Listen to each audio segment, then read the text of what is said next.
Okay, so this is a little demonstration of the current overcurrent protection circuitry I have set up. This is the sort of the brains of the current control. This is a dual op-amp set up as a comparator and an inverter. So there's a potentiometer to set the voltage limit, so the current feedback gets turned into a voltage, and then this first half of the op-amp circuit is a comparator, and so the potentiometer sets the current limit, and then the other half of the op-amp just inverts it. So the LED means that the output is on. The LED doesn't mean that it's in constant, it doesn't mean that it's in protection mode, it means that the output is active. So if you look on the oscilloscope, this is the voltage on the output. Actually, that's the voltage on the gate, and you can see that it's high. So that's high when the LED is on, because they're just hooked up to the input.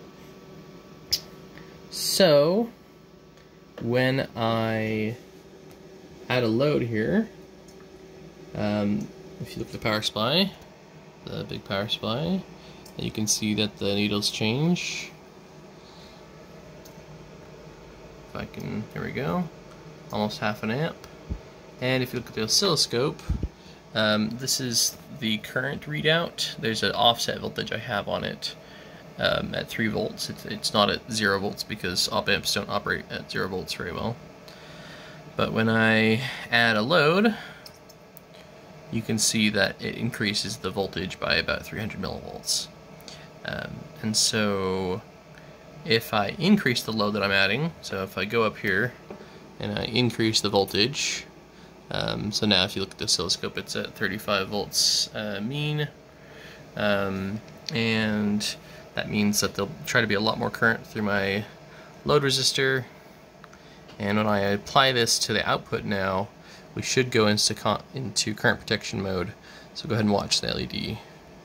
Yeah, so I'm going to apply it right now, and the LED goes off. I think I bumped it, so it actually was off by the time your camera got down there. And then I'm not applying the load anymore, and I can come back down here, and I can press the reset switch, and everything turns back on. So let's watch it one more time here. Hold your phone out a bit more so you can see me apply the load and how it just instantly turns off. And I can reset it, instantly turns off, etc. So far the only problem is that it doesn't have short circuit protection. So what happens when you have a short with a current limiting power supply like this one is the voltage goes to basically 0. So this is a dead short. Actually, that worked. Of course, it changes behavior when I'm filming. So LED went off when I shorted it out. That worked correctly.